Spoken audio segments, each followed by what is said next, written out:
안녕하세요. 저는 28살 결혼을 앞둔 예비 신부입니다. 오늘 청취자 여러분께 들려드릴 사연은 운명적인 인연에 관한 이야기입니다. 여러분은 지나간 인연 중 기억에 남는 사람이 있나요? 제가 아는 한 사람은 잊지 못한 소중한 인연을 가슴에 품고 사십니다. 기적적으로 재회하여 감격의 눈물을 흘리기까지의 이야기를 들려드리면 좋을 것 같아 사연 보냈습니다.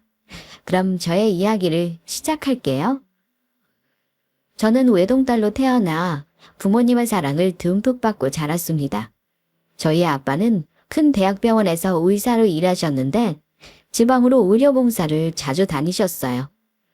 그러다 제가 고등학생이 되던 해에 교통사고로 불구가 되셨습니다. 여보, 정신이 좀 들어요?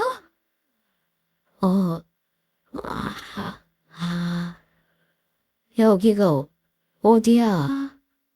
병원이에요. 당신 정말 큰일 날 뻔했어요. 어떻게 된 거야? 앞에 오던 차에 부딪힌 것까지는 기억나는데. 차량 이상으로 앞에 차다 당신 차를 들이박았대요. 당신은 크게 다쳐서 일주일 만에 깨어났다고요. 난 당신이 영영 못 일어날까봐 얼마나 마음 졸였는지 몰라요. 그런데 내 몸이 왜 이래? 너니 뭐를 안 들어? 왜 이렇게 안 움직이는 거야? 아무래도 이상해. 여보, 의사 좀 불러줘. 여보.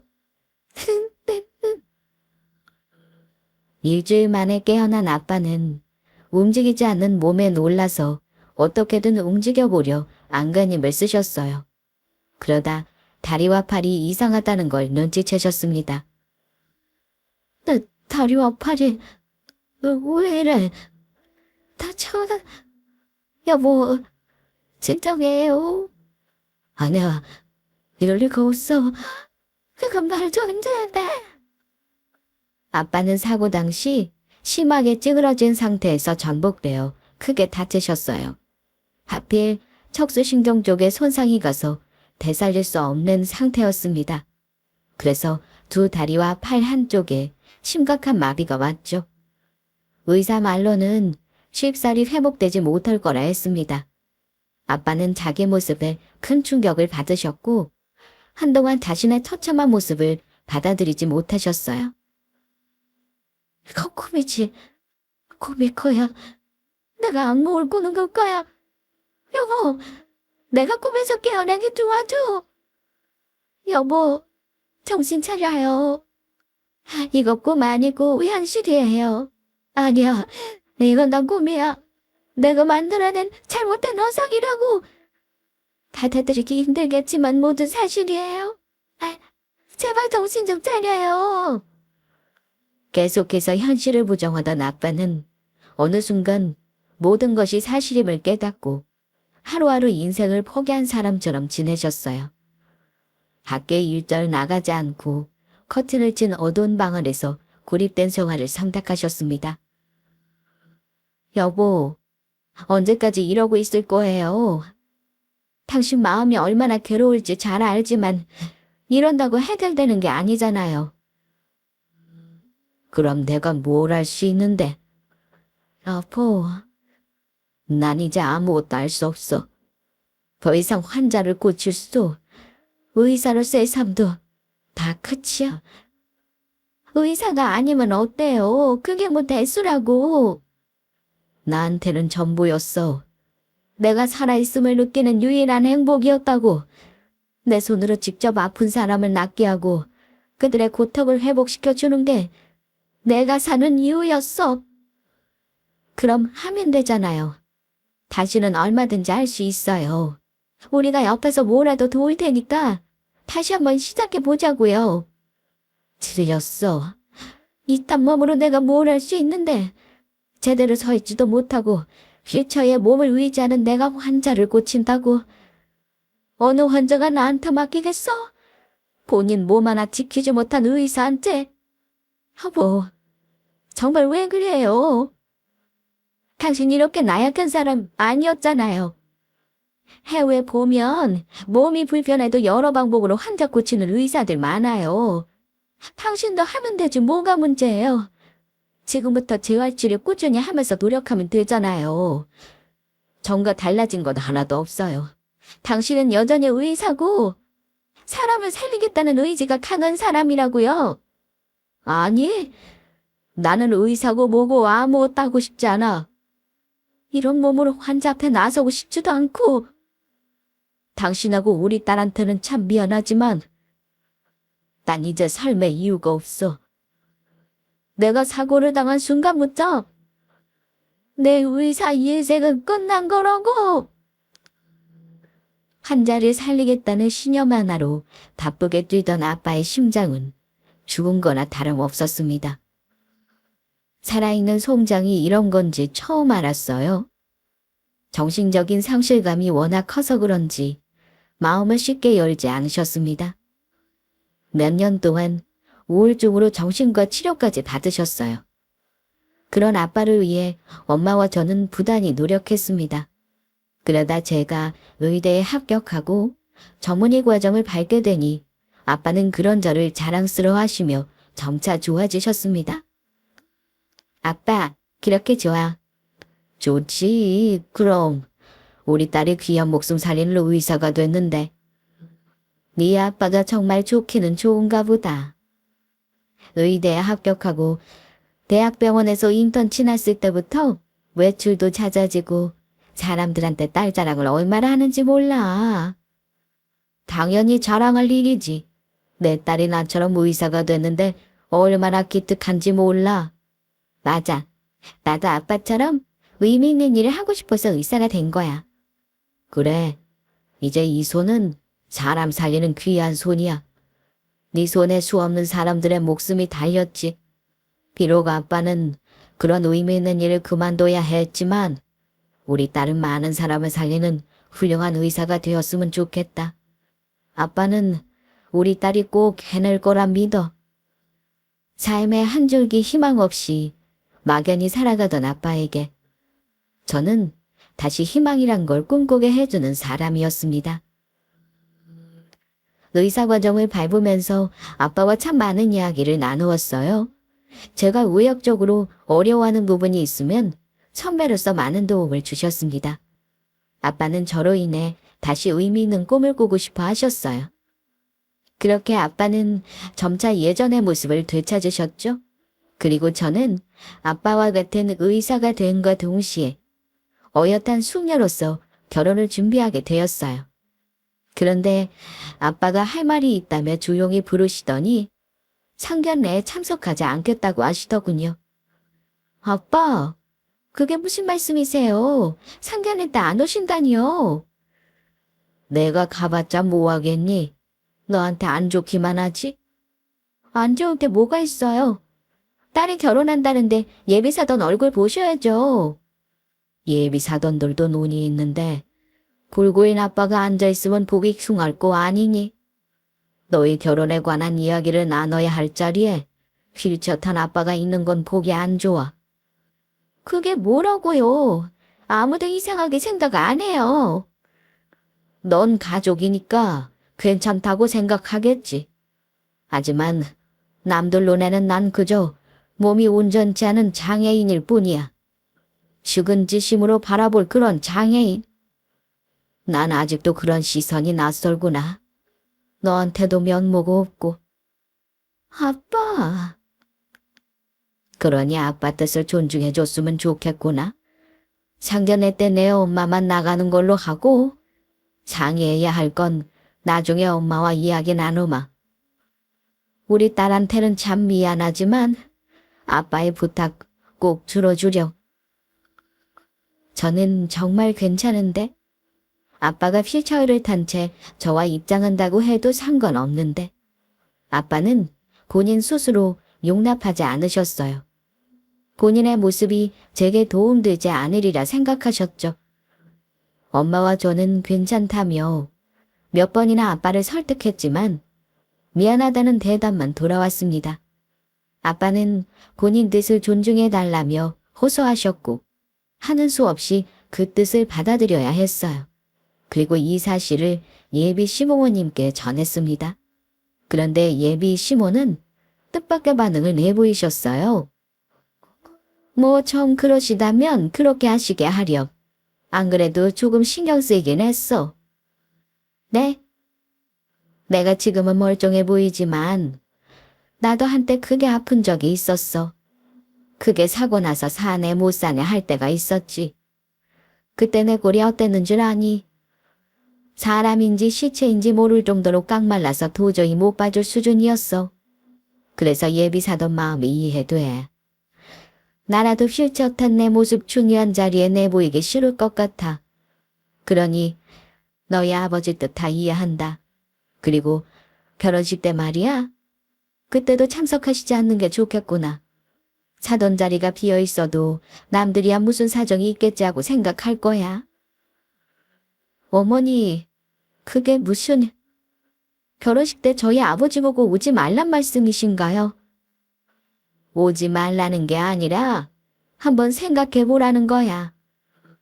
상견례 때도 모습 내보이길 꺼리시는데 사람 많은 결혼식 때는 다르겠니? 다 사돈과 너희들을 위해서 하는 말이야. 아무리 그래도 그걸 아니죠. 그래도 하나뿐인 딸이 결혼하는데 아빠가 참석 안 하실 리 없잖아요. 혹시 휠체어 탄 아빠 모습이 부끄러우신 건가요? 그렇다기보다는 남들 시선이 신경 쓰이는 거야. 막말로 우리야 그렇구나 싶어도 남들은 우리와 같은 시선으로 보겠니? 그걸 사돈이 견디실 수 있겠어? 아무리 장애인 보는 시선이 좋아졌다고 해도 여전히 장애인한테 불편한 시선이 따르는 법이야. 넌 네 결혼식인데 여러 사람 시선 안 중요하니? 그게 무슨 상관이라고요? 저는 하나도 의시도 안 해요. 설사 아빠를 불편하게 보더라도 제 결혼식이고 제 아빠세요. 딸이 결혼하는데 부모가 당연히 와야죠. 몸이 불편한 사람은 결혼식에 오지 말란 법이 있는 것도 아닌데 상관하지 않아도 될 시선을 미리 의식한 건 아닌가 싶네요. 아유, 그래. 이왕 말이 나왔으니 이야기할게.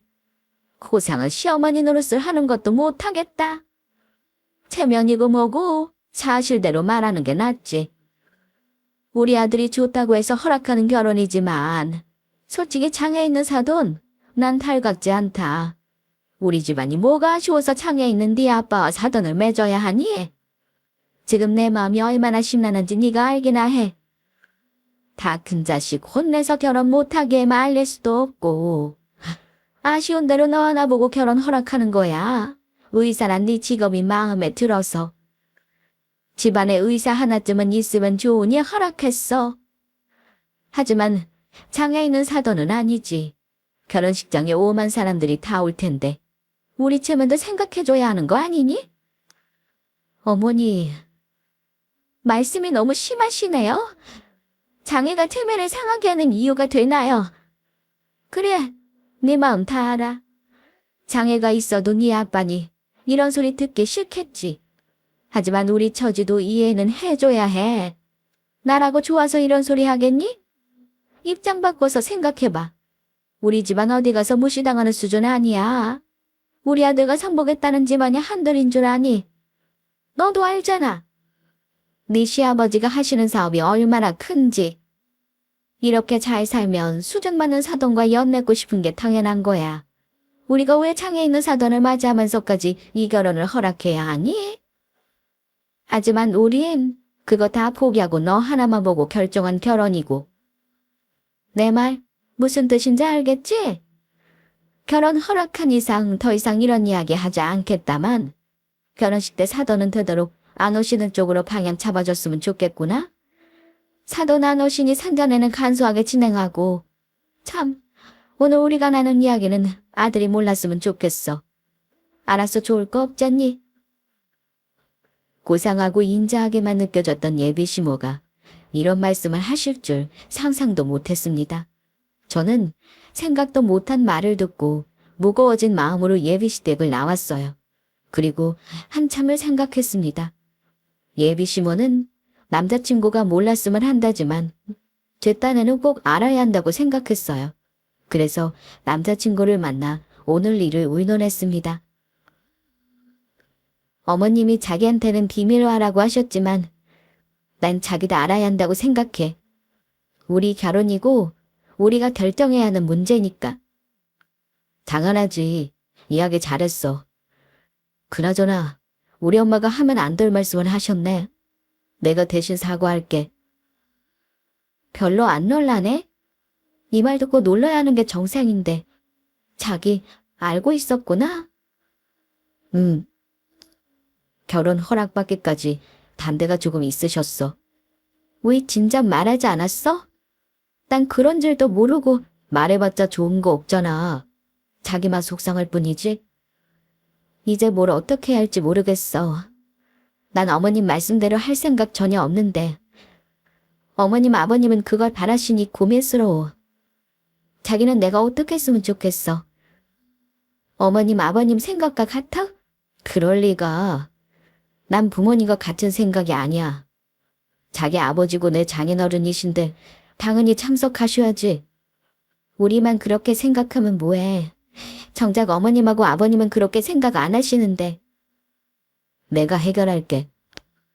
자기가? 어떻게? 그랬다가 나만 더 미움받겠어. 자기한테 비밀로 하라고 하셨는데 다 잃은 꼴이잖아. 결혼식 때 장인어른 참석 안 하신다는 말 듣고 내가 반대했다고 하면 되지.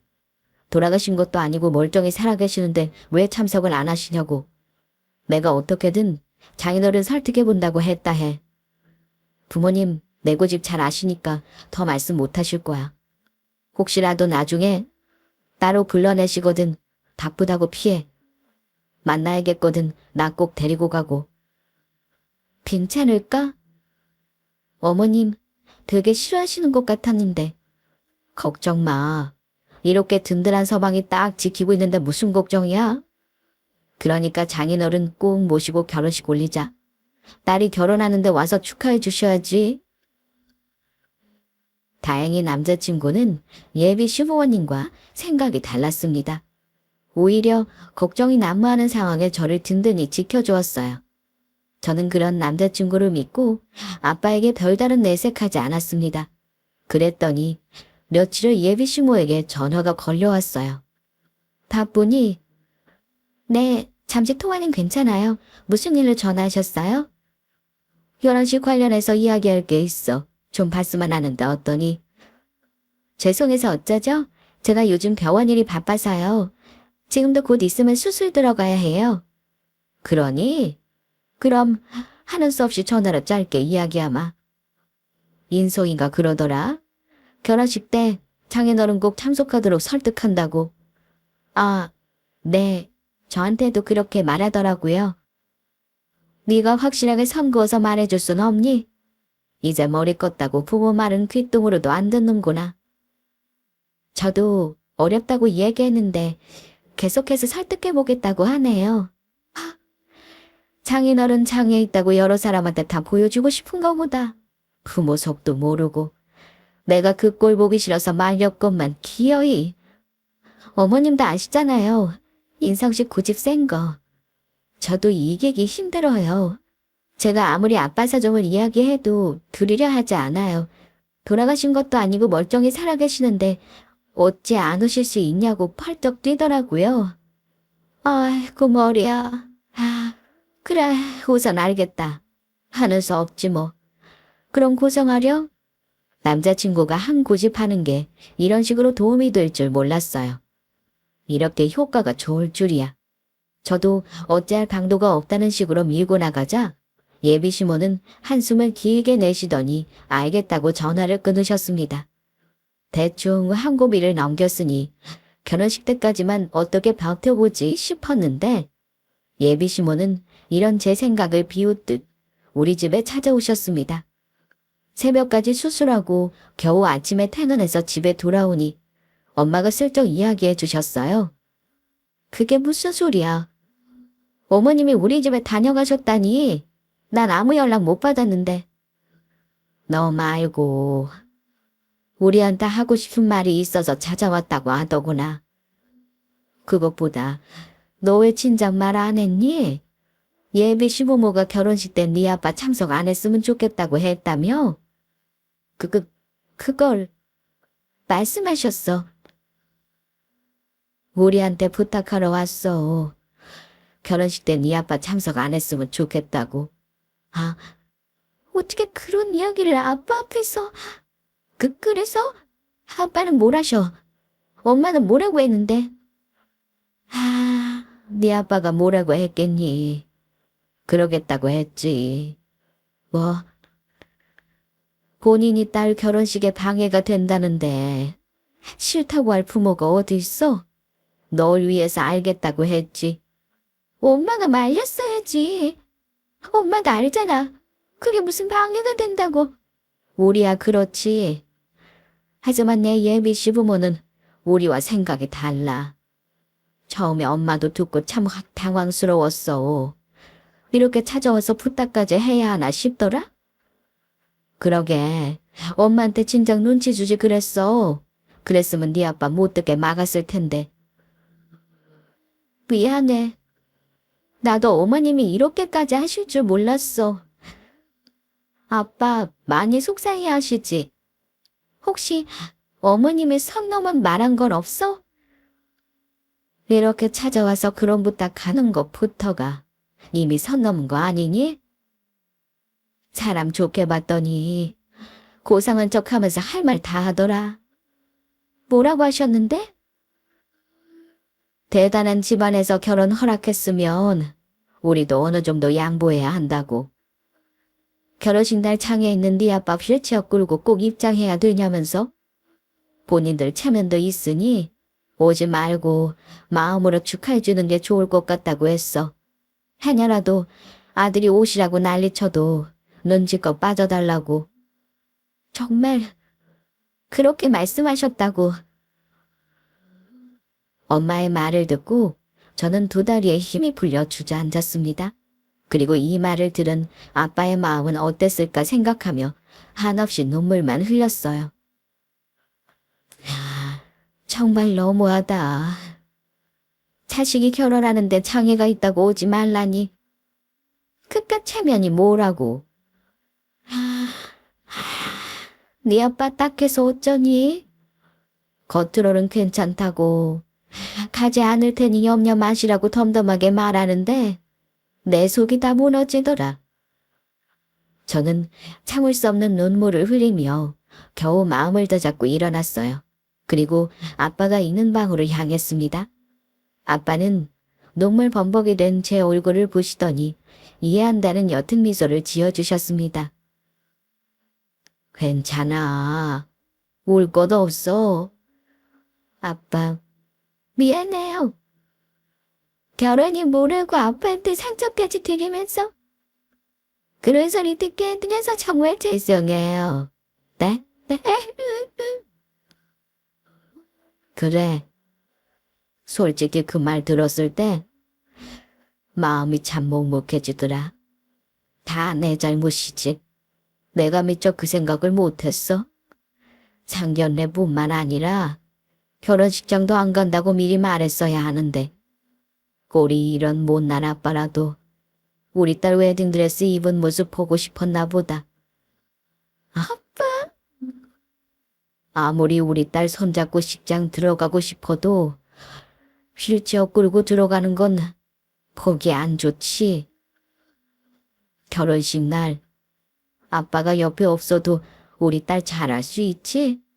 아빠는 여기서 우리 딸 행복하게 잘 살라고 기도할게. 혹시라도 아빠한테 미안해 하지 마. 우리 딸 잘못한 거 하나 없으니까 다 못난 아빠 잘못이야. 그런 게 어딨어? 아빠가 뭘 잘못했는데. 나 아빠 없이 결혼식 안 해. 아빠 딸이 결혼하는데 와서 축하해줘야지.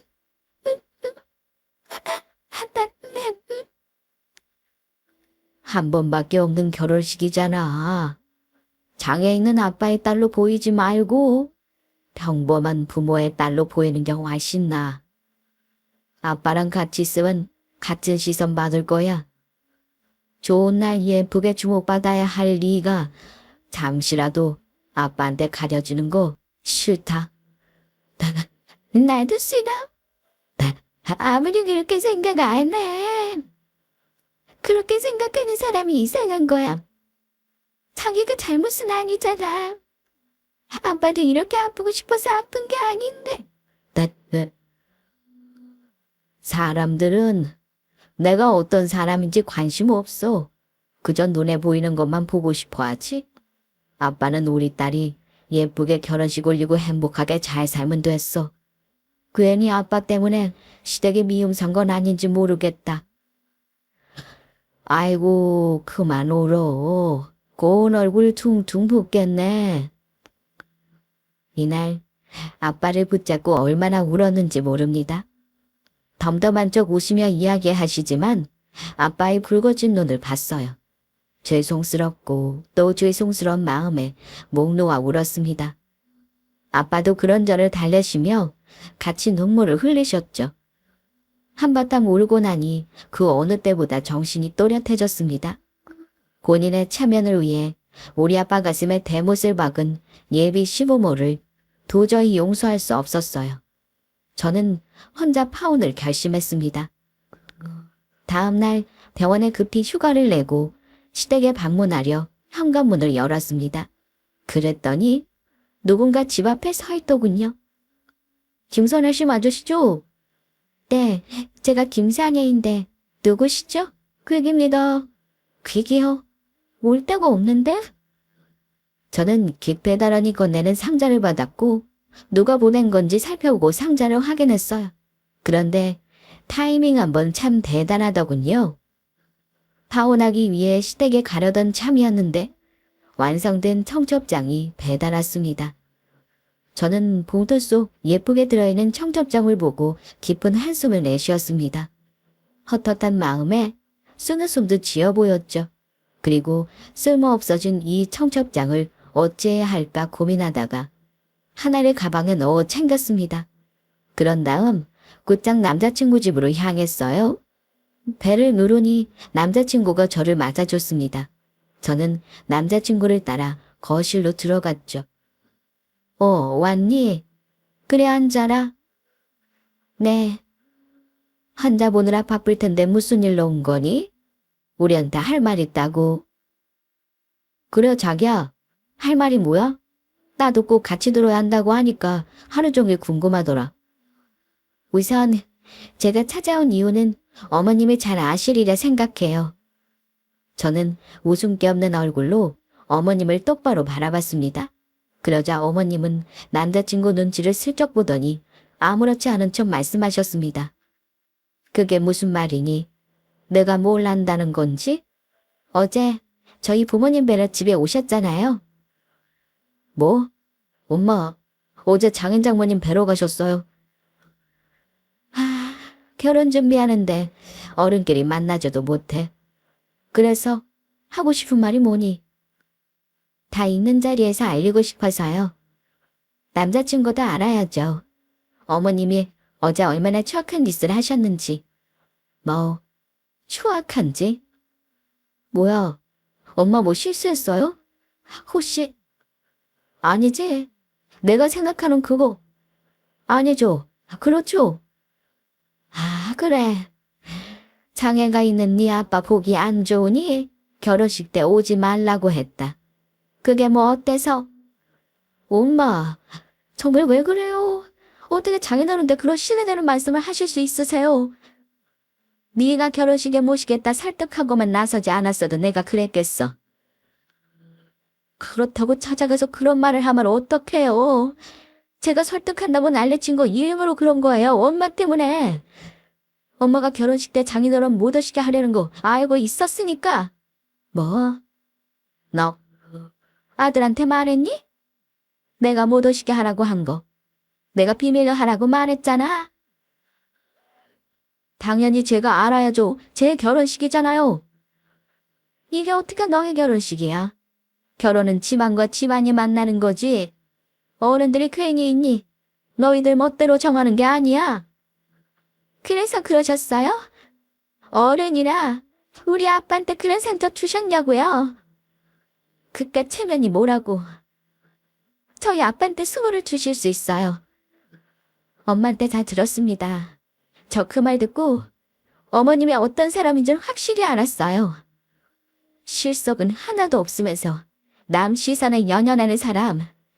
인성보다 체면이 더 중요시 생각하는 사람. 맞죠? 아무리 기분 상했다고 지금 막 나가자는 거니. 저는 어머님에게 비하면 매우 정중하게 말씀드리는 거예요. 예, 너 이런 식으로 나오면 결혼이고 뭐고 다시 생각하는 수가 있어. 하나던 바예요. 얼마든지 다시 생각하세요. 전 이미 결혼할 마음 접었으니까. 저기요, 나 이겨나 못하겠어. 미안하지만 우리 파혼하자. 그래서 그렇게 자신만만했니? 파혼할 생각에 천주분간 못한 거야? 너 생각 잘해야 해. 우리 아들은 선볼 여자들이 줄을 섰다지만 넌 아니지. 여자한테 파혼했다는 딱지 붙으면 좋아할지만 없어. 네가 아무리 나이국이어도 우리 아들 같은 사람 또 만날 수 있을 것 같니? 만날 수 없겠죠. 하지만 상관없습니다. 대단한 집구석이면 뭐예요? 당신이 그 모양인데 인상 밑바닥인 사람 시어머니라고 모시고 싶은 마음 초도 없습니다. 어쩌면 당신한테 그 말도 안 되는 말을 들었을 때 진작 파혼했어야 하는데 제가 참 어리석었어요. 아드님을 너무 사랑해서 사리분배를 못했네요. 그래서 우리 아빠에게 씻을 수 없는 상처를 드린 거겠죠. 저는 가방에서 챙겨온 청첩장을 꺼냈습니다. 그리고 봉투를 꺼내 탁자 위에 올려놓았어요. 오늘 집에 퀵으로 왔어요. 파혼하는 마당에 기념으로 하나 가지세요. 당신의 그 잔인한 짓이 아들에게 어떻게 돌아올지 뼈저리게 후회하시기를 바라요. 이게 보자 하니까 네가 이런다고 내가 눈 하나 깜짝할 것 같아. 우리 집 정도면 네 의사 생활 찾게 만드는 건 일도 아니야. 엄마, 그만하세요. 이제는 하다 갑질까지 참 여러 가지 하시네요. 그래요. 어디 한번 해보세요. 저도 가만히 당하고만 있지 않을 거니까. 네가 뭘 할 수 있는데? 가진 것 없는 네가 날 이길 수 있을 거로 생각하니 건방지게 굴지 말려. 이러면 이럴수록 너한테 좋은 거 없어. 장애인은 아빠 밑에서 자란 게 뭐 대단하다고 고개 빳빳이 들고 까불어. 남자친구 엄마는 잔뜩 성난 표정으로 뺨이라도 때릴 듯 제게 성큼성큼 다가왔고 그러다 우연히 바닥으로 떨어진 청첩장을 밟고 멈칫했습니다. 그런데 뭔가 이상하다는 듯 유심히 살펴보더군요. 그리고 이내 창백해진 얼굴로 제게 물었습니다. 너희 아빠 성함이? 김성학, 이신이. 그건 왜 물으시죠?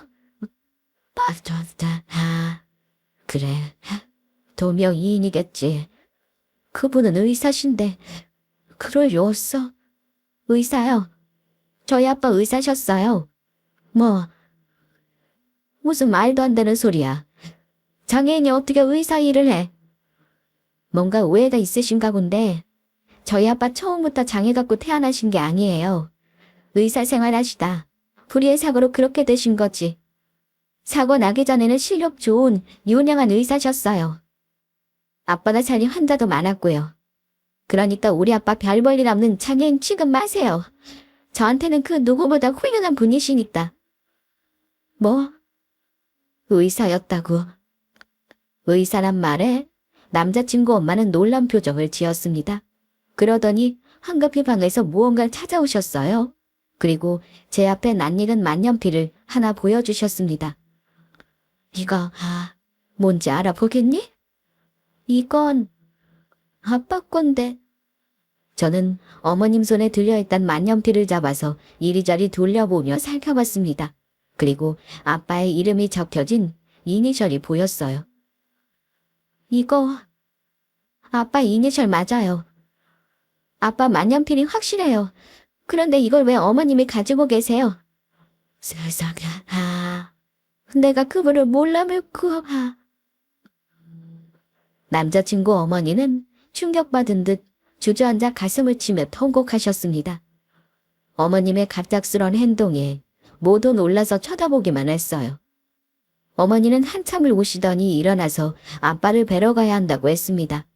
저는 대체 왜 그러시냐고, 왜 우리 아빠한테 무슨 말 하려는 수작인 거냐고 난리를 쳤지만 어머니는 듣지 않으셨어요. 품에 만년필을 소중히 쥐더니 우리 집으로 향하셨어요. 저와 남자친구는 그런 어머님의 뒤를 따라갔습니다. 어머니는 집에 도착하시자마자 다급히 문을 두드리셨고 엄마가 문을 열어주셨어요. 아니, 사부인이 또 무슨 일로... 어머니는 엄마께 고개 숙여 인사하신 뒤 집으로 들어가셨고 거실에 계신 아빠와 마주쳤습니다. 그리고 다짜고짜 휠체어에 탄 앞으로 다가가 무릎을 꿇으셨어요. 그 모습에 놀란 아빠는 어머니께 이러지 마시라고 말렸습니다. 그러자 어머님은 눈물 고인 눈으로 아빠를 올려다보며 말씀하셨어요. 선생님, 김성학 선생님, 맞으시죠? 네? 저 모르시겠어요? 저예요. 선생님께서 살려주셨잖아요. 선생님께서 주신 이 만년필 지금까지 잘 가지고 있어요.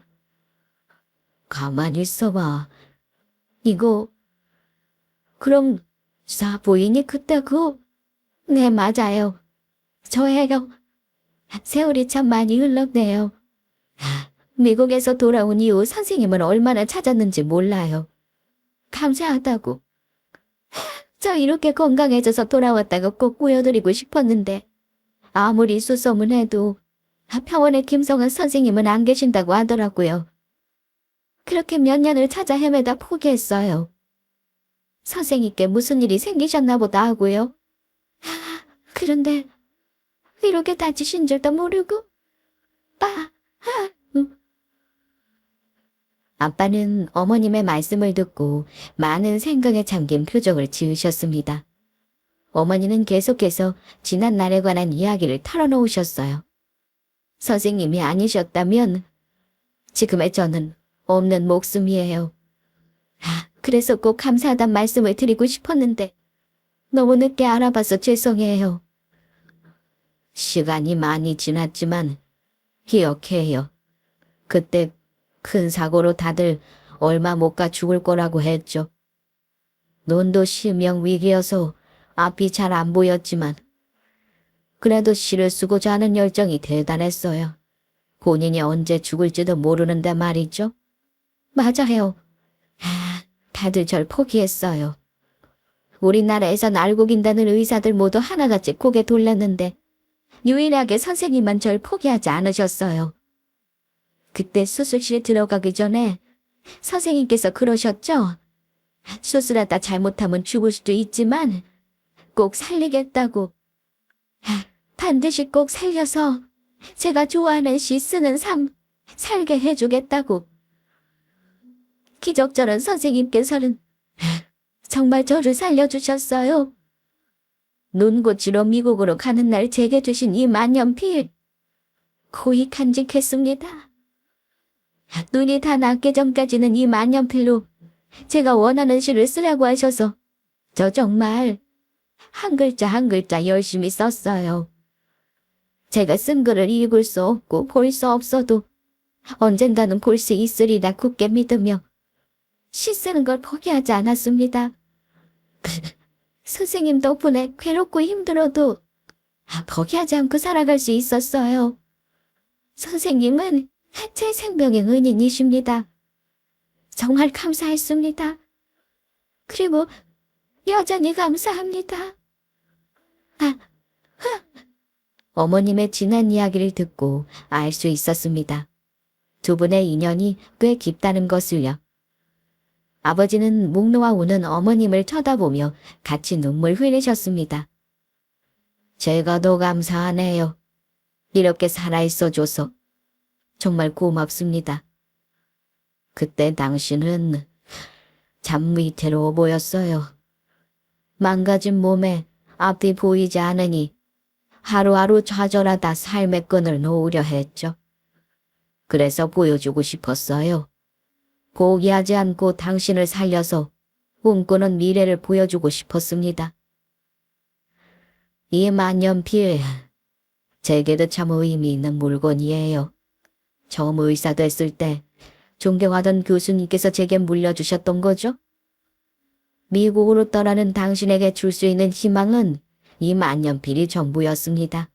참 다행히도 이 만년필이 당신에게 기적을 선물했군요. 어쩌다 이렇게 되신 거예요. 선생님처럼 좋으신 분이 어쩌다 그런 사고를 당하셨어요. 죄송합니다. 제가 죽을 때를 지었습니다. 저를 살려주신 분께 잊지 못할 상처를 안겨드렸어요. 선의 말이 다 맞습니다. 그깟 제 말이 뭐라고 하나뿐인 딸 결혼식에 못 오게 하고 제가 정말 죄인입니다. 제가 다 잘못했어요. 성혜야, 정말 미안하다. 내가 너와 네 부모님께 큰 잘못을 저질렀어. 이 죄를 어떻게 갚을 수 있겠니? 선생님, 제가 이렇게 100번이고 1000번이고 무릎 꿇고 사죄할게요. 이미들이 상처가 없어지지 않겠지만 조금이라도 흐려질 수 있다면 몇 번이고 무릎 꿇겠습니다. 괜찮습니다. 그만하시고 일어나세요. 건강한 모습으로 살아있어 준 것으로 이미 다 갚으셨어요. 다 갚다니요. 선생님께서 제게 살아갈 희망과 지금의 삶을 주셨어요. 갚으려면 아직 한참 멀었습니다. 그러니 가까이에서 계속 갚을 수 있게 해주세요. 부족하고 못난 시어머니지만 따님을 주신다면 소중히 받겠습니다. 죽을 때까지 아끼고 보살피며 어여쁘게 대할게요. 우리 선예 참 잘 컸어요. 선생님처럼 훌륭한 의사가 되었으니까요. 앞으로 제가 선예 뒷바라지 하겠습니다. 더 성장하고 올라갈 수 있도록 최선을 다해 도울게요. 그러니 못난 제게 귀한 따님을 주세요. 우리 딸이 좋다면 저도 좋습니다. 하지만 딸아이가 원하지 않는다면 저 또한 그렇고요. 아빠는 어머님의 말씀을 듣고 그래도 되냐는 식으로 저를 쳐다보셨습니다. 저는 아빠를 보며 미소 띤 얼굴로 끄덕였어요. 다행히 딸이 좋다는군요. 그럼 우리 딸아이를 잘 부탁합니다. 저도 강서방 제 아들로 생각하고 사랑으로 품을게요. 그렇게 어머님과 아빠의 인연으로 우리의 결혼식은 예정대로 진행되었습니다. 어머님께서는 휠체어를 탄 아빠가 입장하실 때 불편함은 없는지 식장을 꼼꼼히 살피셨어요. 심지어 식장 측에 휠체어 이동에 불편한 분이 없도록 세트해 놓을 것을 지시하셨죠. 그뿐만이 아니었습니다. 저희 웨딩사진 한편에는 신부 쪽 부모님을 소개하는 판을 만드셨어요. 거기에는 지난 시절 의사로 활동하던 아빠의 업적이 적혀 있었습니다. 결혼식을 올리기 전까지 우여곡절이 많았지만 남자친구와 저는 양쪽 부모님의 큰 축복을 받으며 결혼식을 무사히 올렸습니다. 현재는 남편과 행복한 결혼 생활을 보내고 있어요. 어머님은 사고 당시 아빠가 좋아하셨던 봉사일에 적극적으로 참여하고 계십니다. 물론 저희 부모님과 함께 말이죠. 세 분이 여러 봉사활동에 참여하며 어려운 이웃을 돕는 일에 큰 보람과 행복을 느끼고 계세요. 그리고 우리 부부는 곧 미국으로 떠납니다. 어머님의 전폭적인 지원으로 제가 해외에서 연수받게 됐어요. 저도 언젠가는 아빠처럼 훌륭하고 좋은 의사로서 열심히 활동하려 합니다. 그럼 지금까지 저의 긴 사연 들어주셔서 감사합니다. 모두 건강하세요.